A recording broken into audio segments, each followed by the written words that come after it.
Hey, Jeff here, your YouTube reviewer of New England brews. Welcome back to NEBR, New England Beer Reviews. I like to review beers from around New England, particularly in New Hampshire, which is my home state. And today, I'm going to do another one following up on my earlier review from Canterbury Aleworks of Canterbury, New Hampshire. This is their Hoppy India Pale Ale. Hoppy. No, I'm not going to sing that song. You can sing it or hum it if you wish. I'm just going to do the review. Comes in with an ABV of 5.5% ABV. Canterbury Aleworks opened in 2012, one of several new nano breweries which have opened in New Hampshire thanks to some changes the legislature made to the brewery laws in New Hampshire, allowing nano breweries to more easily distribute their beers and sell their beers and so on. So and license their beers and whatnot. So this is just another one of 6 or 7 new nano breweries which have opened within the last year or so. Canterbury Aleworks, and this is their IPA, as I mentioned. Based out of Canterbury, New Hampshire, which is just a little north of Concord, New Hampshire. And there is a description on the side here, which I think I can read. It says here, well, I guess I'm going to say it after all. Don't worry, be hoppy. With Aleman's India Pale Ale, the dominant floral citrus notes from Cascade hops are the signature of this classic hop-driven American IPA.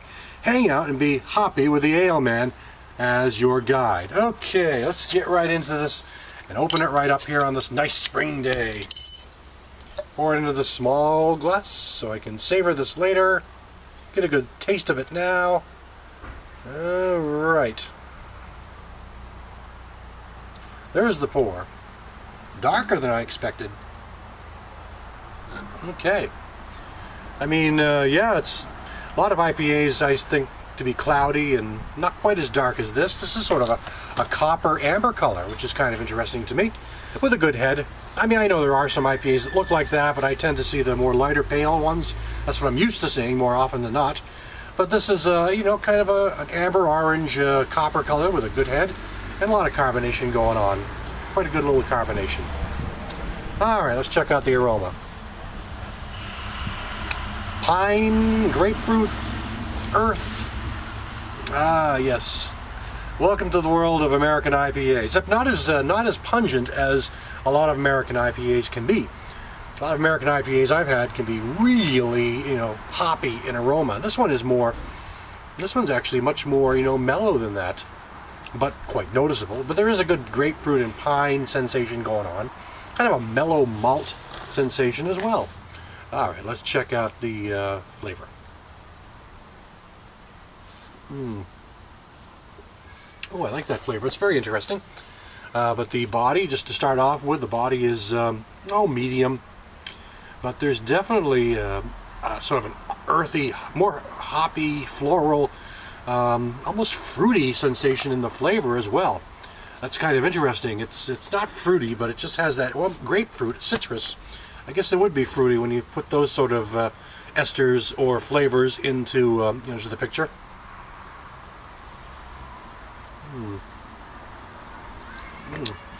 The bitterness lingers, not terribly bad. The flavor tends to have a little more hop forward than the aroma does. I mean, the aroma does have the hops, but it's all kind of mellow and relaxing.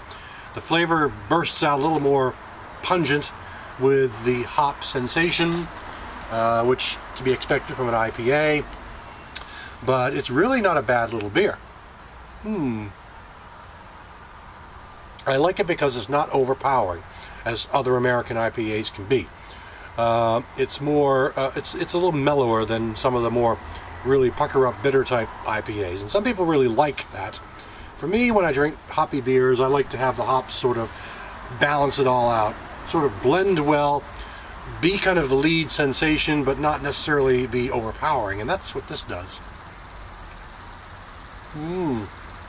It's not a bad beer at all. It's got a lot of flavor, a nice little character going on. Not difficult to drink, a pretty easy to drink beer. Good clinging, lacing around here and all. The head still seems to be lingering in, even after a couple of minutes, so it's not faded down, which is always a good sign as far as I'm concerned. I like the head to sort of hang in there.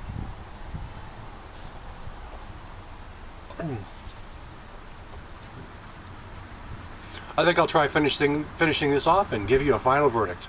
Down to the last sip. It's been a pretty good experience so far. Oh, there goes the neighbor's dog.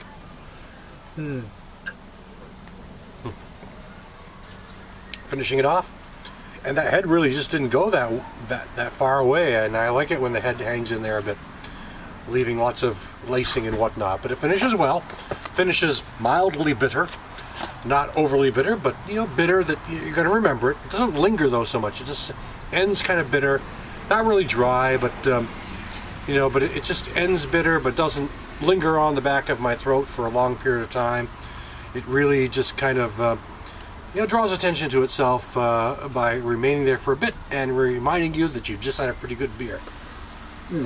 Anyway, that's it for today. This is from Canterbury Aleworks, and this is their Hoppy IPA. Thanks for stopping by. I'll catch you again next time.